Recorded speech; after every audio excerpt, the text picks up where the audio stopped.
¿Qué tal? Buenos días, buenas tardes a todos. Gracias por dar play en esta edición especial de Beca TV. En este momento es lunes 13 de marzo, son las 1 de la tarde aquí en Montevideo y definitivamente estamos recibiendo una cantidad de consultas y de inquietudes de nuestros clientes y contactos por todo lo que ha venido pasando los últimos días de la semana, el fin de semana y lo que sigue ocurriendo hoy en el mercado, básicamente originado por lo que fue la quiebra o el cierre del Silicon Valley Bank, los acontecimientos con Signature Bank de Nueva York también en estas horas. Y en función de eso nos parecía bueno generar este material para que naturalmente con Julio nos pueda contar un poco, digamos, cómo esto afecta, cómo altera los planes y entender un poco también qué es lo que está pasando. Así que Julio, bueno, agradecerte, como todos los lunes vos estás acá hoy en Beca y es un lunes un poco atípico, ha sido un lunes atípico para nosotros. Contanos en primer lugar qué es lo que está pasando, contarle a la gente qué es lo que está pasando, ¿no? Bueno, en realidad lo que ha ocurrido es una crisis que pensamos que es específica, no de un banco, pero sí de un tipo de instituciones financieras, en general instituciones financieras regionales, pequeñas, con alta concentración de riesgo de cartera en algún sector especial, en el caso de Silicon Valley Bank, en startups en California.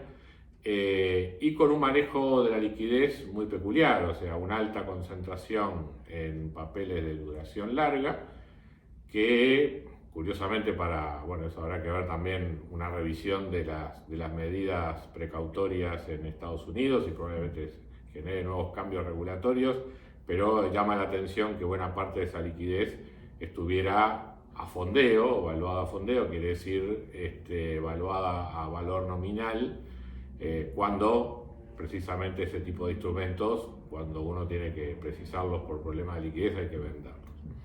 Y bueno, y eso fue lo que le ocurrió a este banco, con una liquidez relativamente estrecha, tuvo que salir a vender parte de su posición de bonos a largo plazo frente a retiros de clientes y posiblemente también eventualidad de problemas en el recupero de su cartera.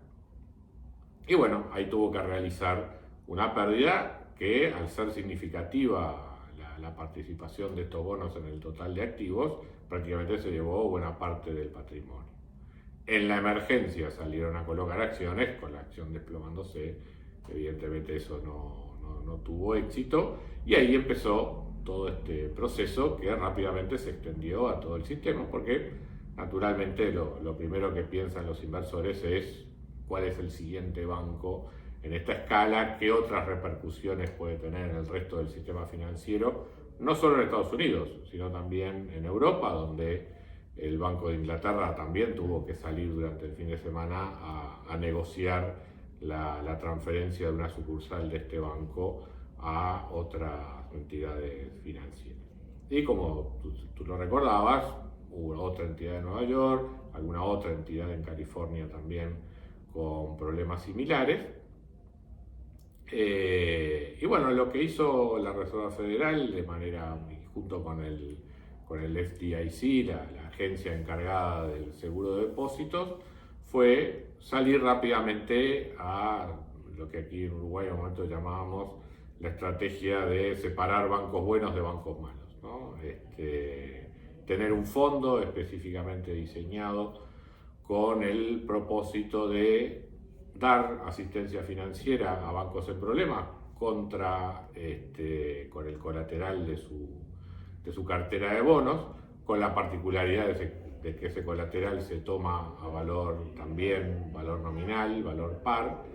De esa forma evita el problema que tuvo justamente el banco, el Silicon Valley Bank, porque realmente no tiene que realizar la pérdida por esa cartera. Entonces tiene bonos por 100, recibe una línea de crédito también por el mismo monto, y eso le permite ir atendiendo sus obligaciones sin generar nuevas necesidades patrimoniales. Eso como primera medida. Otra medida de corte similar es que el seguro de depósitos, que normalmente es hasta $250.000. Bueno, en el caso de esta entidad y las otras que están en problemas, ese seguro de depósito se extiende hasta la totalidad del depósito, excluyendo, obviamente, como suele excluirse en estos casos, a los tenedores de bonos y, bueno, ni que hablar a los accionistas. Que ese tema se ha discutido bastante, ¿verdad? En este último fin de semana, sobre si esto es un rescate, no es un rescate, un salvataje, no un salvataje. Claramente la intención es sí rescatar o sí salvar a los depositantes, ¿verdad? Eso no hay duda, o sea, esto es un bailout a los depositantes del banco. No hacia los accionistas ni a los tenedores de los No bonos. es el bailout del banco en sí mismo. Sí, sí, ahí es donde uno suele separar, digamos, una cosa son los depositantes y otra cosa es el banco. Sin duda, de todas maneras, ese respaldo a los accionistas, a los depositantes y ese respaldo a la liquidez en general del sistema facilita la realización de transacciones para adquirirlo, porque también es cierto que un banco que eventualmente compre al Silicon Valley Bank asume un montón de obligaciones de depositantes, tiene una cartera que habrá que evaluar cuál es su verdadera situación, eventualmente tiene un conflicto de liquidez que compra, digamos, al incorporar a este banco en sus activos y por lo tanto contar con un respaldo de las agencias gubernamentales en ese tipo de transacciones es importante. Bueno, de hecho le pasó al HSBC en su adquisición de la sucursal del Silicon Valley Bank, es que la noticia implicó que las acciones cayeran inmediatamente. O sea, en este momento cualquier banco que toca alguno de estos bancos en problemas, la reacción inmediata del mercado es negativa y por eso es importante tener este apoyo de las agencias estatales. Julio, esto ocurre en 48 horas después o 72 horas después de que nos reunimos con algunos de ustedes y hicimos el evento en el Hotel Cottage, donde hablábamos justamente del sector financiero y la visión que nosotros tenemos en Beca en general para el sector financiero en este contexto de tasas altas. Era una visión positiva y atractiva.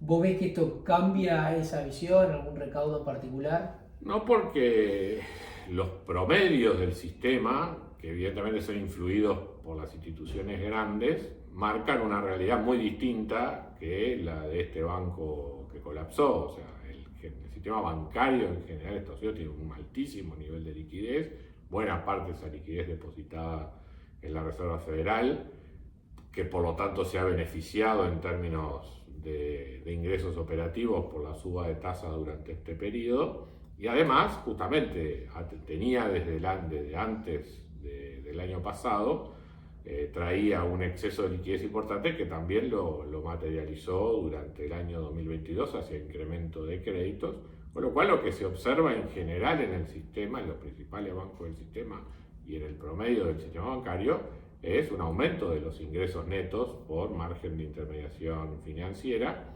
y no hay tampoco al mismo tiempo, por ahora, un aumento significativo de la morosidad. O sea que desde el punto de vista de esos fundamentos de la actividad bancaria, eso siguen estando exactamente igual. No quita que problemas de mismanagement desde el punto de vista financiero en algunas entidades específicas sean excepciones a lo que es el panorama general, donde, claro, hay que tener en cuenta que cuando uno habla de promedios, habla de promedio de entidades grandes y entidades chicas. En el promedio pesa mucho la entidad grande y es la que marca en general la realidad del sector, pero sí, podemos tener pequeños bolsones con esta situación excepcional, que por la misma razón creo que es relativamente simple, ¿verdad?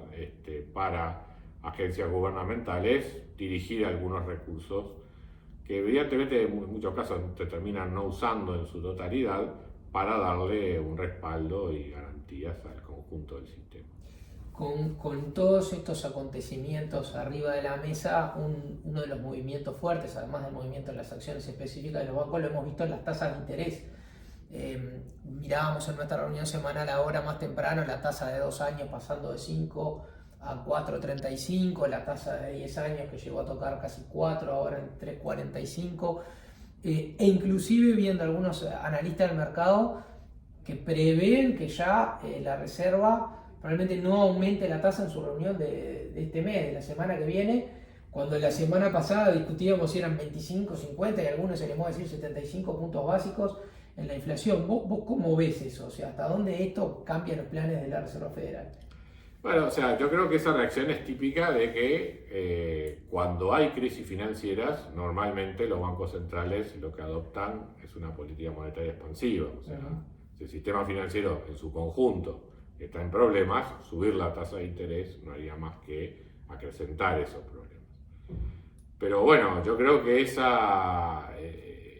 pensamiento es sobre la base de que todo el sistema financiero norteamericano o incluso a nivel global entró en una fase crítica comparable, por ejemplo, a la de 2008. Y la realidad es que no es así. Creo que esto es un fenómeno específico. Y ahí, bueno, hay una vieja ley en economía que dice que para cada objetivo uno debe tener un instrumento. Si contáramos con solo un instrumento, que es la tasa de interés, y tuviéramos dos problemas, la inflación y un problema financiero de este tipo, y bueno, sí, ahí hay como un conflicto de objetivos en cuanto a que si sigo subiendo la tasa de interés, eventualmente puedo tener problemas en el sistema bancario. Pero yo creo que lo que está haciendo bien en este momento, tanto la Reserva Federal como el FDIC, es generar un nuevo instrumento. Entonces, tenemos un nuevo problema y lo está atacando con un instrumento específico, con dos instrumentos específicos, que son la ampliación de la cobertura de los depósitos y este fondo para dar préstamos de liquidez a instituciones bancarias en problemas.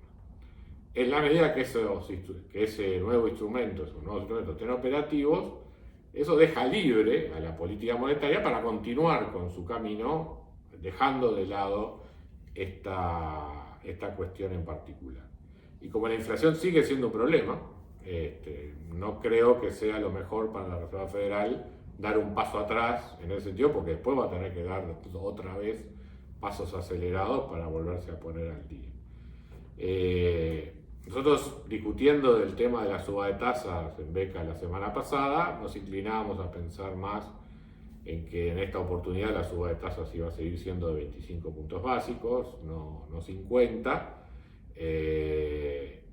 Y yo creo que esto simplemente confirma, o sea, no nos hace apartar de esa creencia, digamos, que bueno, la Reserva Federal, subir 50 creo que ahora sí, si hacía ruido antes, ahora haría más ruido todavía, pero a menos que el dato de inflación sea sorprendentemente bajo, ahora en los próximos mañana tenemos el dato.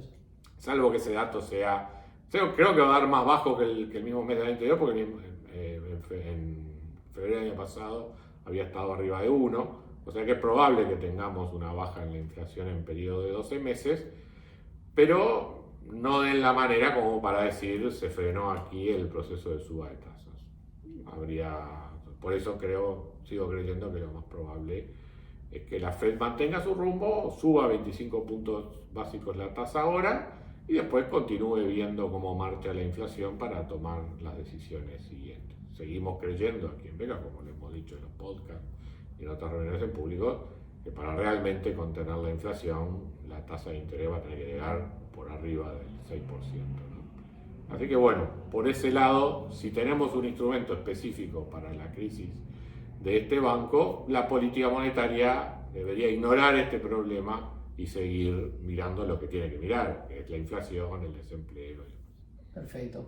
Julio, muchas gracias por este breve comentario. Esperamos haber aclarado algunas dudas. Por supuesto, como siempre, estamos a las órdenes para evacuar cualquier otra consulta y tratar de atender también el caso a caso de la mejor manera. Así que bueno, hasta el próximo contacto. Muchísimas gracias. Gracias.